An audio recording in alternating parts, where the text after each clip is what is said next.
Hello, everyone, and welcome to the TYM Influencers podcast, where we endeavor to create space for the voices of the TYM family, where we identify who has influence and who should have increased influence, and then give them a mic, give them an opportunity to speak into the culture of TYM. Today, I am here with my friend, Pastor Thomas McInerney, youth pastor in Decaturville, Tennessee, Trinity Assembly, correct? Yep. Make sure I didn't mess up the church name right out of the gate. Right. And just tell them a little about yourself, your family, where you're from, etc. All right. I am married to my wonderful wife, Lindsay, for 6 years. Okay. And I've got a 3-year-old daughter, Jolie Kate, or JoJo. We call her 15 million different things. 3 years old. 3 years old. You are in the thick of it. Yes, definitely. I'm playing Barbies. I am jumping on the trampoline. I am playing baby dolls. I am learning how to braid hair. Okay. I've got it all. You're nailing it. Yeah. I love it.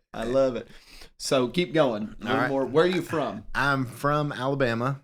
That's where I was. I moved there when I was 15, so I claim that as home. Okay. And then went to ministry school. Where'd you go to ministry school? I went to ministry school in Colorado. Okay. It was called Refuge School of Ministry. It was an internship under Pastor Jamie Montera. Okay, yeah. And so I went there for 2 years, and then the Lord brought me back home to youth pastor my home church part-time. In Alabama? In Alabama. All right. And so I was there for two and a half years, and then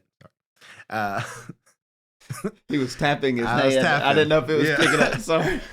You weren't supposed to say, sorry. I'm fidgety, so I got Listen, praise the Lord. You're such a chill guy. I was a little caught off guard by your nervous fidget there. You probably couldn't hear it, but I was seeing it. Yeah. I'm a little OCD. No, it's good.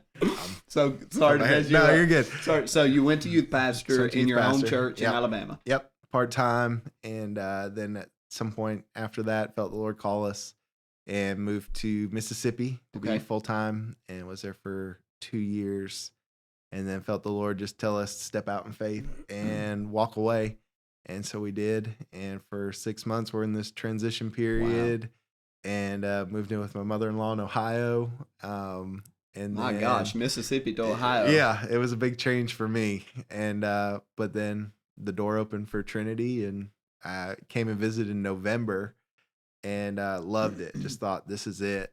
And then my wife came and whole family came in January, and then we solidified everything and started in February of 2019. So beginning of 2019, you moved to the state of Tennessee. Yep. First time you or Lindsay have ever lived here. Yep, and we've always loved Tennessee, so it was like God opened the door. So why did you love Tennessee? What was the attraction? For us, it's a middle ground. We have family up north and we have family south.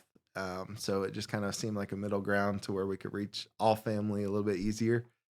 And it's just beautiful. That's awesome. Yes, it is. My state is better than everybody else's state. I agree. Tennessee's the greatest state in the union. Tennessee's the best. I mean, we won't talk about our COVID numbers, but other than that, we are the greatest. We're number one in that too, apparently. So that's probably not something you need to bring up. But anyway, so did you and Lindsay meet in ministry school? Yes. Okay. Now our stories change on that, because she'll tell you she met me the year before when we went ministered at her church. Okay.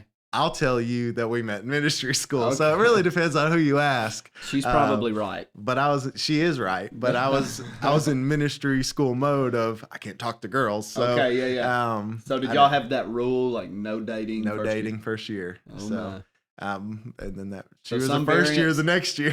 So you're like, made it interesting. I'm in year 2. Yeah. But then she came to be in year 1. Yeah. So she couldn't date. Right. So I was year 2 allowed to date. She was year 1 not allowed to date. Were y'all dating on the cool? We just became friends and yeah. Were y'all we just need to get an honest confession right here, and I'll be sure to send it to Pastor Jamie Montero. Were y'all dating her first year? Well, at the end of the year, he let us officially date, but yeah, there's a good chance that some of that was rule breaker Thomas. Yeah. which is not like me. So that was the nope. That's the funny So you're thing. you're a rule follower. Definitely a rule follower. So you've told me you're in Enneagram, but go ahead and let everybody else know your Enneagram. I'm by far 100% an Enneagram 9. A 9. Do you have a wing? I don't know. Yeah. I've been trying to figure that out. You're actually. just deep into 9. So I know I'm 9. So for the non-Enneagrammers out there, just give a real snapshot breakdown of what an Enneagram 9 is. Enneagram 9 is a peacekeeper. We like peace. We don't like things to disturb our peace. So having a toddler really tests that limit because they don't like peace. I don't know why, but they are the antithesis of peace. Yeah. They feel like war. So definitely the other side of that is a people pleasing, which sometimes is good, sometimes is bad. Okay. And so that's. Well, the reason I ask, and I was talking with Cade, who's off camera. He's our producer, my admin, and I want to open all of these TYM influencers with that question, because part of our objective here is for the rest of your TYM family to get to know you a little better. Right. And I think just a shortcut to that is, hey, you're a 9.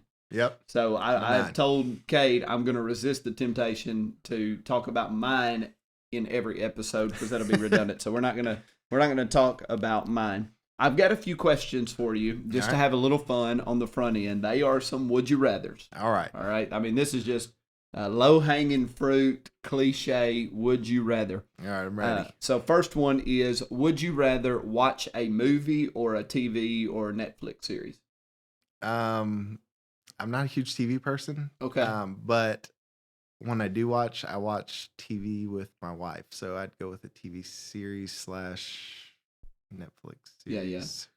Yeah, just Hulu so you'd or prefer whatever. a series over a movie. Yeah, probably. Okay. I don't have time to sit down for a movie. No, especially when you got a 3-year-old. Yeah. Like if I'm watching a movie, number one, the only movies we go see in the theaters are Disney movies, Right. cartoons, Yep. animated features, or live action Disney movies. We went and saw Paw Patrol. That was the last movie I've seen. Oh so. my gosh. It's been a minute since we've been in the Paw Patrol phase, but it's real. Yeah, it's real. It's real.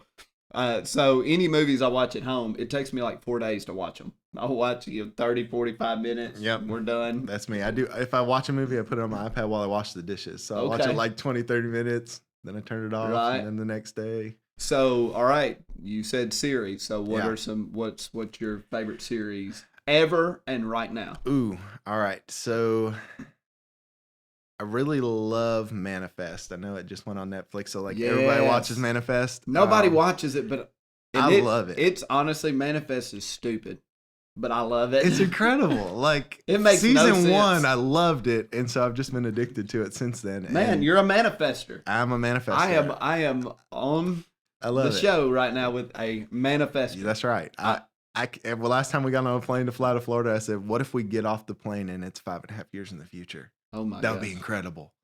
Lindsay didn't like that so much. I mean, the people that got off of flight 828 are shook. Yeah, they have problems. Yeah. Kay, do you watch Manifest? I've watched maybe one episode. He said maybe one episode. That's what you need to start. It didn't hook him. It's incredible. It's dumb. It's like, super dumb. It doesn't make but it's any great. sense. It's unbelievably confusing. Like it feels like there's some type of like Christian vibe, but hidden beneath the surface. But I'm just worried that they're gonna do something that's gonna totally. Netflix may destroy it. So Netflix, if you're listening, do not destroy Manifest for us. Netflix will probably they'll kill it. Well, yeah, they're gonna put a lot of bad words in it, and we won't get to watch it. No, that'll be what happens. So that's your favorite probably right now. So what's your all-time favorite TV show? Either Friends or Frasier. Okay. I love Frasier. That's like an old person. Yeah, I know, but I absolutely love it. It was one of those, my Lindsay side of the family loved Frasier, and I was like, I'm not watching that. I'm not getting into that. And then started watching it, and I absolutely love it. And you're hooked. So I'm hooked. Like, if Frasier's on, I'm going to put it on. You're stopping. Yeah. You are stopping. I'm enjoying it. So. Okay, next, would you rather? Would you rather make a phone call or send a text? Send a text all day long. Amen. All day long. It takes me 30 minutes just to make a phone call because I have to prepare myself. Oh, no. My wife's like, just call somebody. I'm like, but what if they're busy? What if they're this? Like, that's probably part of Enneagram 9. I don't know. Is that like introversion? Like, I just want to have this conversation? Yeah, I'd rather just text it out and you respond when you have the chance. And then if we have to call, we will. Yeah, I'm 100% with you on texting. The reason for me is a little different. I'm not anxious about the conversation.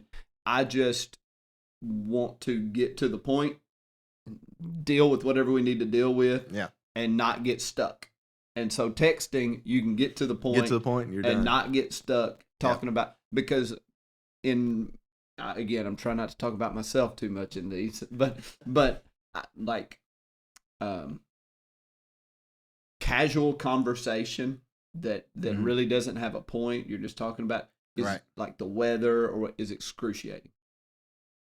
And maybe that's time wasting. Yeah, maybe that's narcissistic. I don't know what that is, but like I want to get to the point and dive deep. I don't want any surface talk. Yeah. So Makes phone sense. calls end up turning into a whole lot of. Yeah. So I was on the way here and talked to my dad for 45 minutes about. But that's good when you're driving. Nothing. But when you're driving, it's different, because what else are you going to do? Right. And honestly, most of my phone conversations happen when I'm in the truck, because what else am I going to do? Right. I don't really commute very far, so like I talk to my parents very seldom. So like when I get the chance, I'm like, hey, I'm driving. You know, what's up? That's awesome. All right, couple more would you rathers. Would you rather live in downtown Nashville or Gatlinburg, Tennessee? Gatlinburg. Okay. I do not like big city. All right. At all. That's why I'm in Decaturville. Yeah, you are away from a big I am city. where I need to be, for sure. I have no heart or desire to be in a big city. I don't like traffic. I don't like the busyness. Like, I'm laid back. Gatlinburg is not your place. But it's better than Nashville. Gatlinburg traffic may be worse than Nashville. Yeah, but you got the mountains there. So you do have the mountains. I can go in the cabin up in the mountains. So I was going to phrase the question this way. Would you rather live in downtown Nashville or 20 miles away from a Walmart in rural Tennessee? That's where I live right now, so that would be your pick. 30 minutes to Walmart, and I'm okay with that. That's awesome. Okay.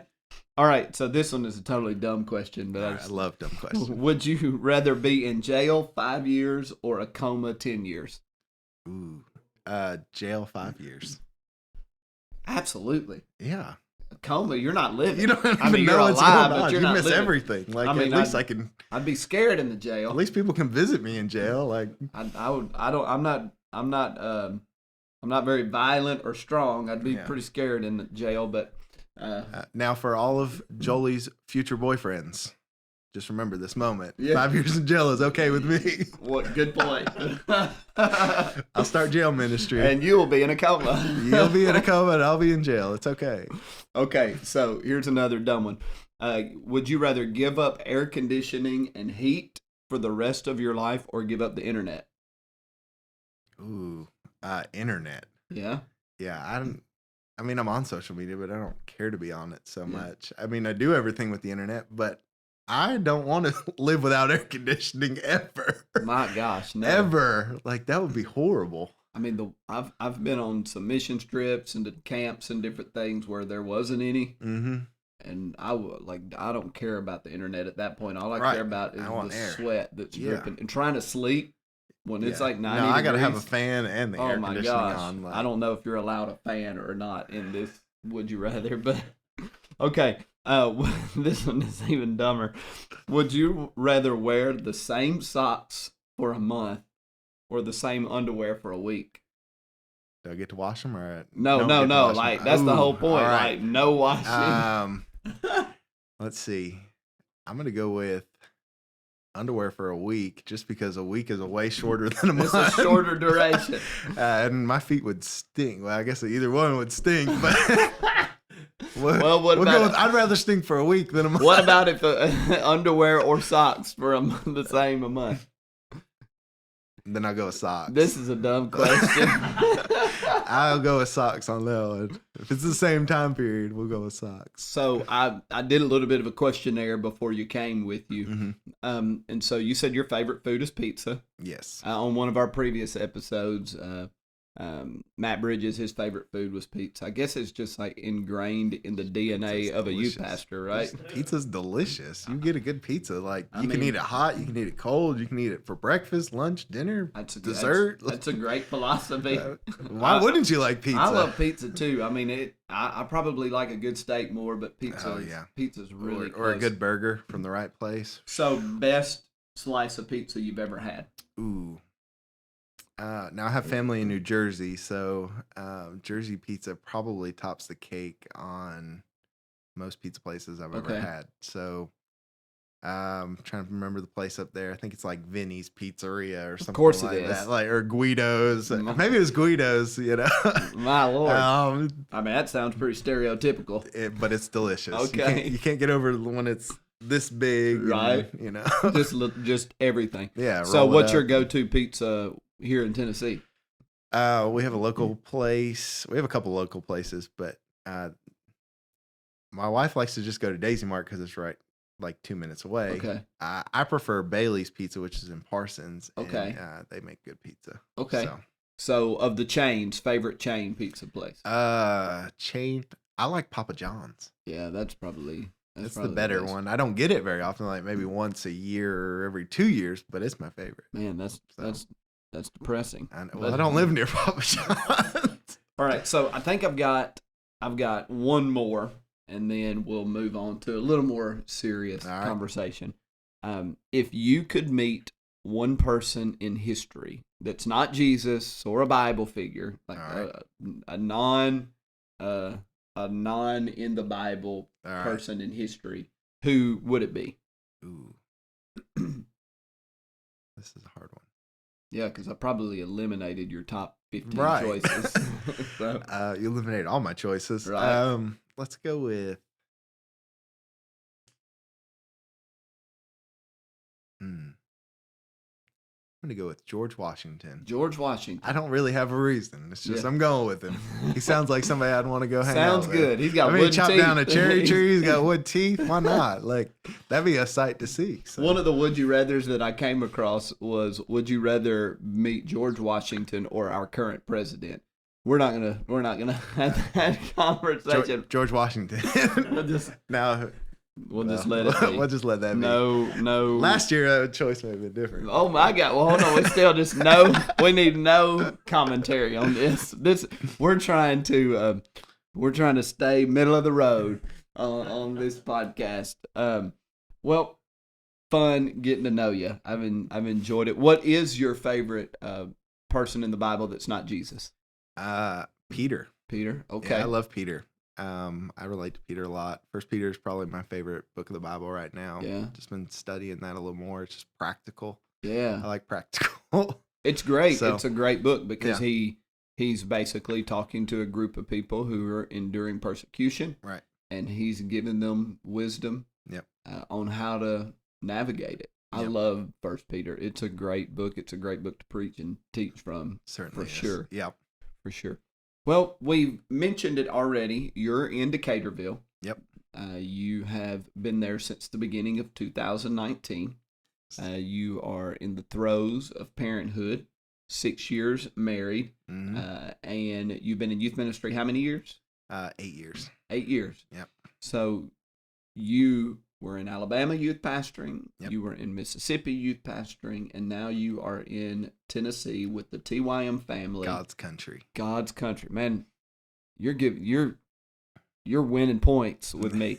I mean, I've lived in multiple states. I've lived in Texas. I've lived in Missouri. I've lived for a brief stint in Alabama. Tennessee is everything. Yep. I've visited a lot of states. Tennessee's better than every other state. Now, I will confess I'm an Alabama fan, but I did buy my first Tennessee Vols shirt this past week at Ministers Retreat. Well, you're from Alabama. You're allowed. I know. I mean, don't get me started. I'll lose my salvation about people who are fans of a college team from a state that they've never lived. Yeah, I can see that. That's a person with character flaws. Yeah.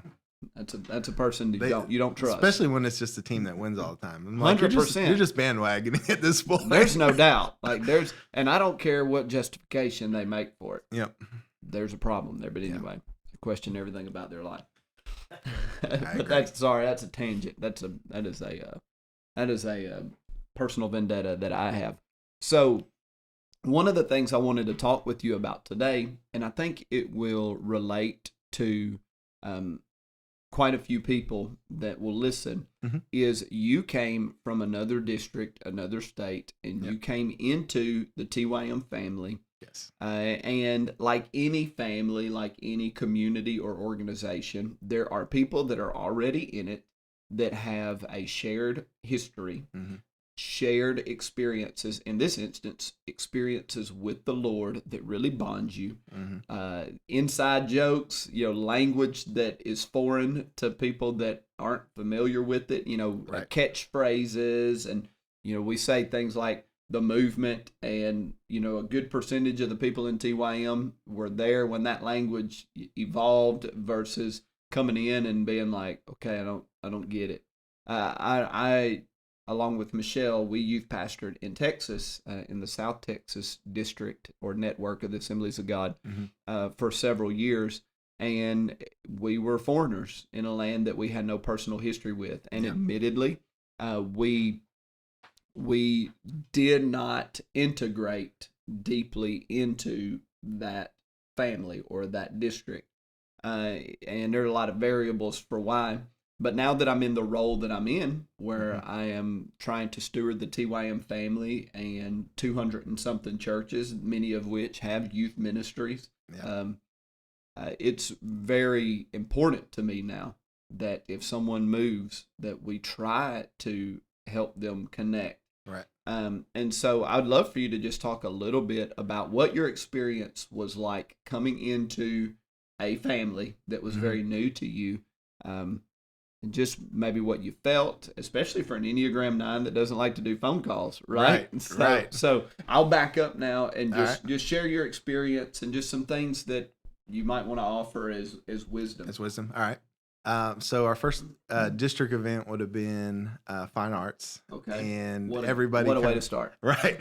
And everybody kind of already had their thing going on. So it wasn't like we tried to add anything or whatever. The only thing that we did is Lindsay, I think she's great at human videos and stuff. Okay.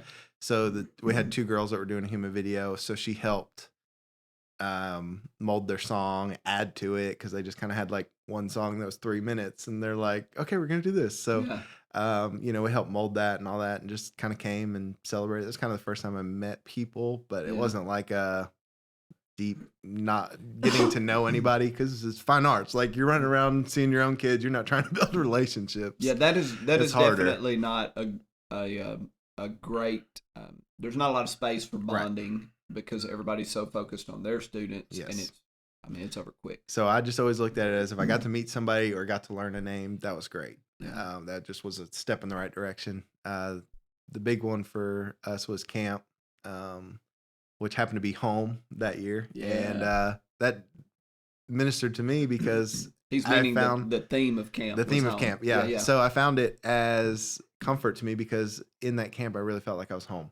Like, and so whether anybody else got anything out of it, that for me, it just, God was speaking like, this is home now, and I was good with that. Like, it's fine with that. I'm good with being here for the rest of my life. So, come on. And so getting to camp, you kind of get the ability, people on your team and stuff like that. I guess if you're a big church, you're the only one on your team, but, smaller churches, we get multiple people. And so getting to learn people and other youth pastors, meeting with them, talking with them, serving with them, it just kind of helps. Yeah. I know people have those bonds like you were talking about, but I look at it as they have those bonds, but why can't I have new bonds with them? Come on. It doesn't, just because people have bonds doesn't mean that it shuts you out completely. You can get added in with new bonds. Yeah, there's room for you. Right. Yeah. And I think sometimes as people, especially Enneagram 9, it's crazy that I would think this way, but we just automatically think like, well, they're them, and so we can't fit in that. But in reality, there's always room for us, and you never know until you try if a friendship could form or anything. So for us, it's just kind of been allowing, when the opportunity arises, to build relationships with people. Yeah. Do you remember who was on your team that first year? Bryce Baker. Bryce Baker, okay, in Crossville. In Crossville. And so we bunked in the same dorm, and so just got to some late nights just hanging out, talking with him, just getting to know him. And so, do you remember any youth pastors from that week that you felt like, hey, there was a bit of a connection that opened there? Do you remember anybody? I'm asking if you do. If you don't, I don't want to stump you, but I just love any chance we get to acknowledge other people. Yeah, I remember Josh Isaac. Yeah, I had a little bit of conversation with him that week. Okay. And so just I just try to find people, and when they were alone or whatever, I just try to strike a conversation. And I want to talk about some of the stuff you said about if you're not careful, you'll assume they already have something and there's not room for you. So can we just kind of put a pin there and remind me to come back to that? Because I want to talk about you and Lindsay and what I saw. Okay. Because anytime there's someone there for the first time in a TYM moment, I'm watching and not judging, but intrigued, curious. Yeah. Because I know our TYM culture is a little different. It's very exuberant. It's very expressive. It's very passionate. It's very hot and sweaty, and we watched you guys stand right in the middle of the moment with your hearts fully open to the Lord, your hearts fully open to your kids. And to me, that, like, when we saw that, it was the McInerneys or TYM family. Mm-hmm. Like, because like the relationships will happen because their hearts are wide open to this, and his presence isn't foreign. Yeah. And so so that was our observation. We were Michelle and I were really impressed with you guys. And again, it's not like we're sitting back judging. It's just that you really caught our attention by your level of engagement. You didn't hang in the back. You weren't sheepish. You said, I'm getting right in the middle of it. Yeah. Well, I've always just said I'm going after God, and come on. Whoever wants to join me can come. So I love it. I love it. Well, maybe talk a little more because I've in the role I'm in, again, I'm observing all of these relational dynamics, and there have been times, where I feel like we, on my end, on TYM as a whole, hasn't done a good enough job trying to help a person integrate, and I'll own that. And I mean, I could give you names, I could give you circumstances, but I've also observed times when you just didn't feel like the person was willing to push past the discomfort to engage relationally well. So just talk on that for a moment of maybe just exhorting anybody out there that is watching or listening that feels either they're newer to TYM, or maybe you just feel like you're a bit on the fringe or on the outer rim. I don't like anybody feeling like that. I want everybody to feel like they're an insider. They're included, for sure. So just maybe speak to that, and you can talk right to the camera if you want. Well, here's the thing. You're there because you want to be there. If you make up your mind that you're going to allow yourself to be engaging, you'll be engaged. And that's all I just allow opportunities to come and just push in those moments. I never once have forced the door open to dive in. I just let God create the moments and walk in them, and if we're too scared to take the doors that God opens, then we're going to miss stuff. I think the big thing is reaching out to local youth pastors and ones that are around you. Build those friendships, build those bonds, take them to lunch.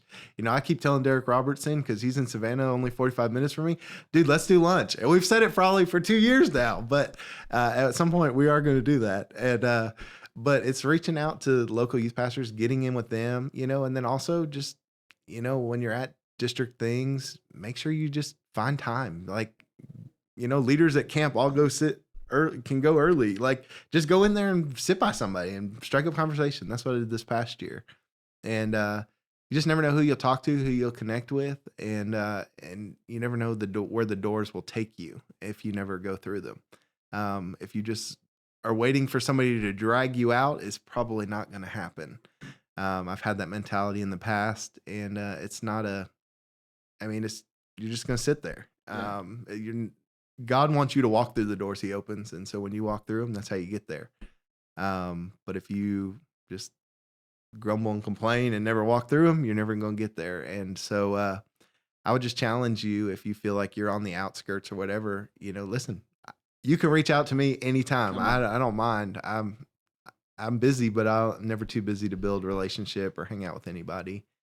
And so if you see me at anything, just stop me. There's other people I know are the same way. So I think sometimes people look at full-time youth pastors, especially when you're volunteer or part-time, and go, well, they've made it. Like they're the person. But that's not really, as because I'm full-time, even though we're in a small town, I always look at it as if I can help somebody who is part-time. I've been part-time. I've been volunteer.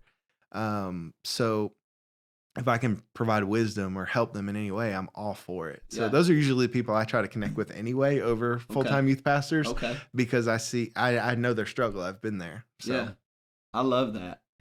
Nobody really wants to hear this old adage, but it's basically succinctly says what you're saying. To have a friend, you got to be a friend. Yeah. Nobody likes hearing that adage. I don't like it. I'm contrary to what people might think of me. I'll tend to go into a room, especially a newer room that I'm not as familiar with, and quietly go find a random seat and sit there and not talk. 100%. Yeah, and so in the DYD world that I'm in with DYDs around the country, I mean, I've been in that world now for 9 years, but I'm just now finding myself in relationships that feel meaningful and genuine, because I just go in the room and sit. But now on the flip side, if I'm just going to go in the room and sit, and that's fine, but you forfeit the right to complain at that point. And I say this too, because all of us do this. When it comes to relationships, we start with the easiest ones. And in a context like this, or even in church, the easiest ones are the eager ones, the ones that are at everything, that are willing to interact and engage first. And that's not the best thing, because we should go, and we tell students all the time, go sit with the lonely, right? Yeah. But all of us, I think, probably start with the easy ones. And so but I do just want to say this, like if anybody's watching or listening and you feel as if you're on the fringe or the outer rim of the TYM community, especially those of you that have been in it a while, I hate that you feel that way. I don't want that to be your experience. And you can message me, you can email me, you can whatever, and say, I'm that person. I feel that way. And I'll do everything I can to rectify it. I'll do everything I can to change that experience for you. So don't hesitate to let us know. Yeah. I want to shift gears, and then we'll start bringing this thing to a close. Just decide, you integrated so well into TYM.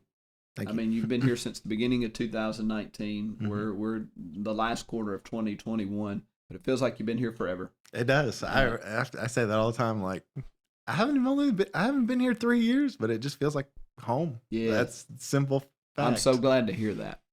I'm so glad to hear that, because I don't like transition. I don't like when youth pastors move from one place to. I especially don't like it when they leave Tennessee. And you kids pastors the same. That hurts, and I hate seeing that.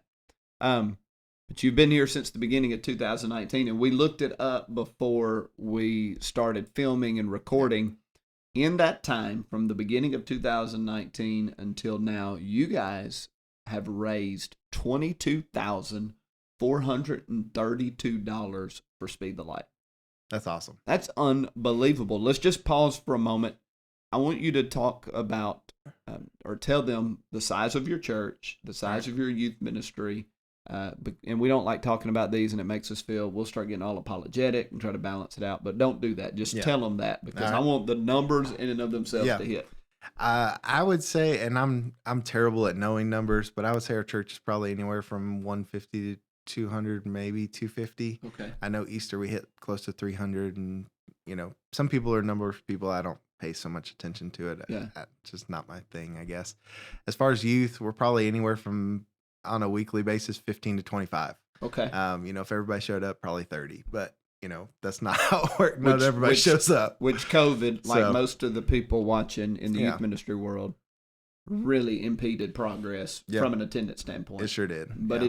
it didn't seem to impede your generosity, because in 2020, that year when the pandemic brought everything to a screeching halt, y'all raised over $10,000. Yep. So we went into the year, we raised, our goal the year previous was 5,000, but I've always had a heart to where every church I went to, my goal was always 10,000. I just, the way I am, I guess. Yeah. Like to dream big. And so we went in that year and just prayed about it. And I really felt the Lord put 10,000 on my heart. So that's what we put. Then little did we know, a few months later, we're shutting down. Like, church is not the way it was. Youth ministry just came to a halt until August. But I would always just we kind of kept our heart towards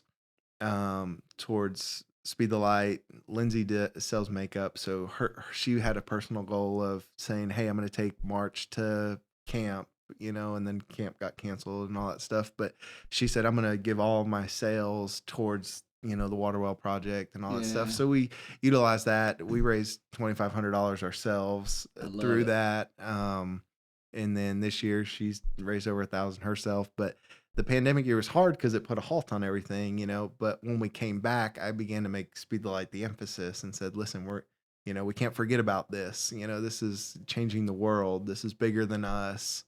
And we had a Speed the Light day at church in October where I utilized the youth. They did testimony. We had testimony. They let them do little things, which gets the senior saints excited.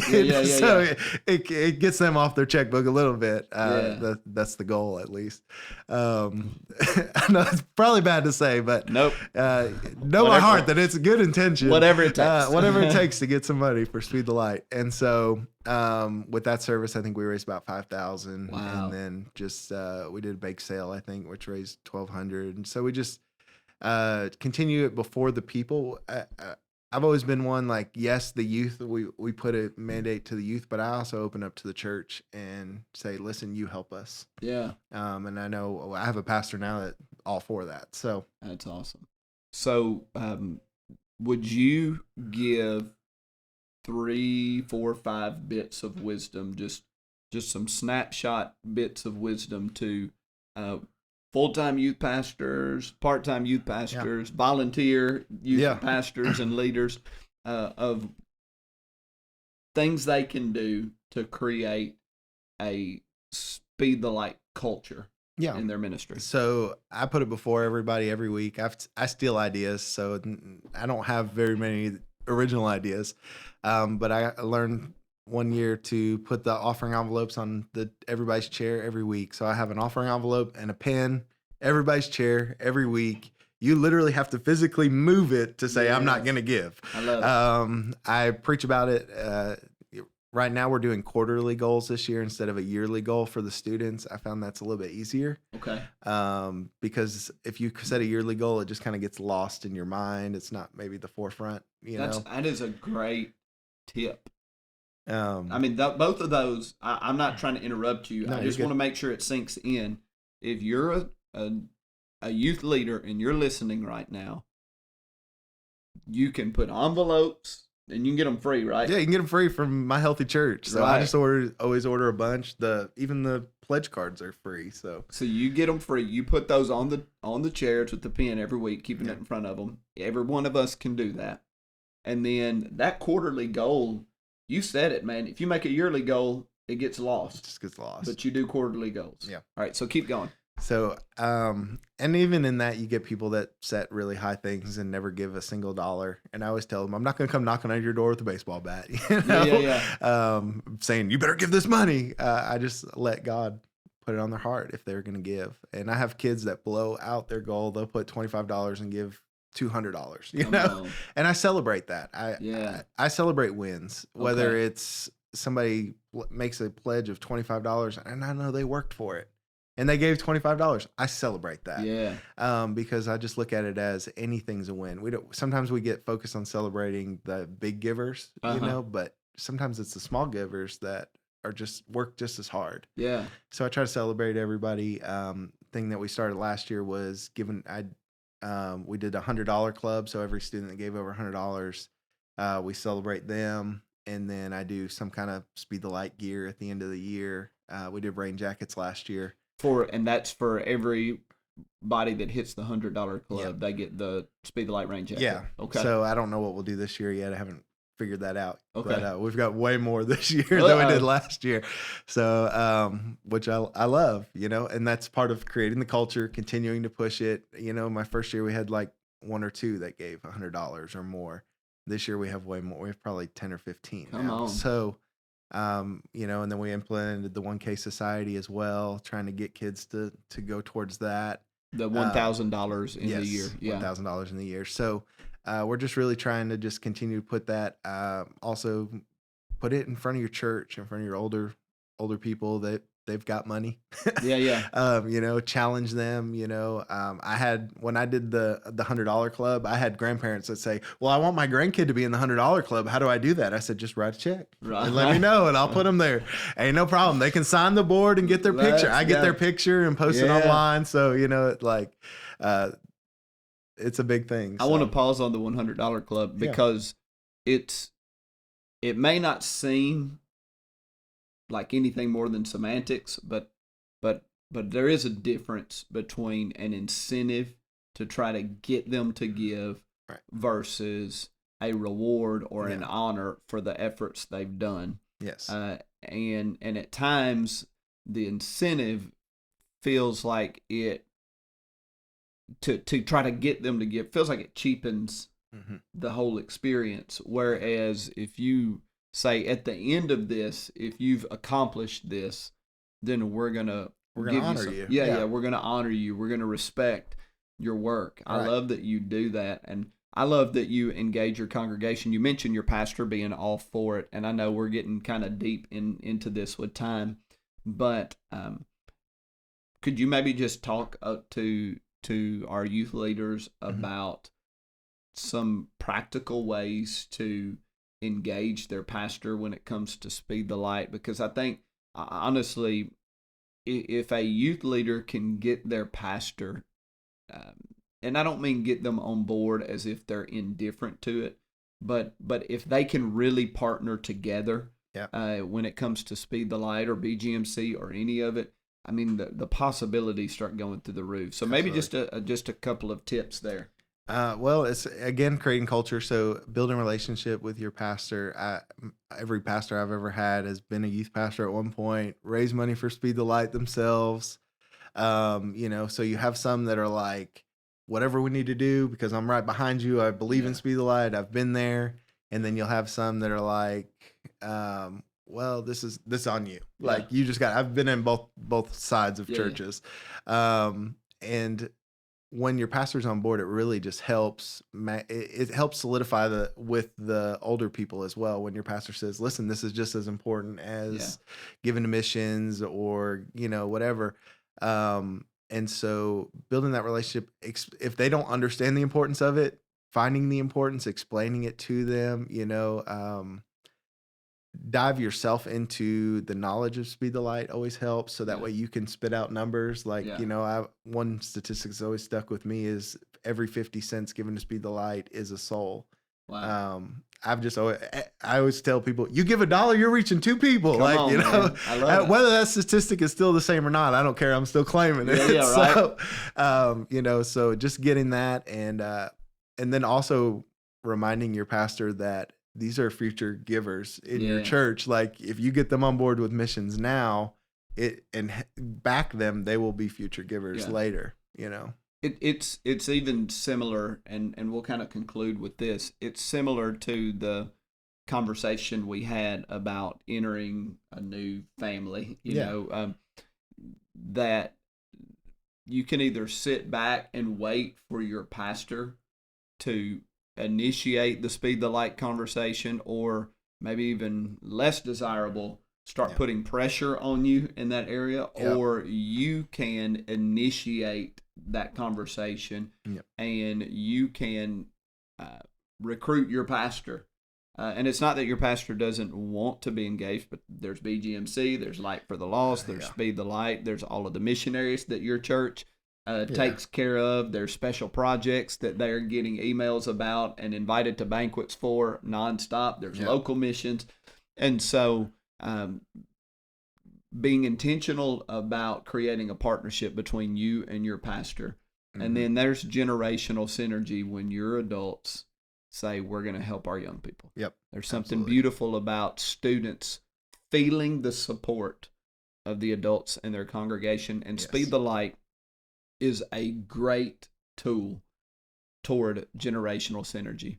Yes, 100%. Well, Thomas, you've been great today. Thank you so much for your time. We probably could keep talking, but I'm looking at the clock, and me and you have pizza to go eat. Yes. We're going to a place called 312 Pizza in Nashville. It's like Chicago style, thick, deep. Down.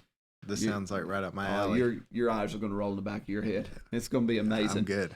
Well, thank you all for joining us on this podcast, this YouTube show. Yep. You can watch on our YouTube channel, Tennessee Youth Ministries. You can subscribe while you're there. Please do, and you'll get notifications.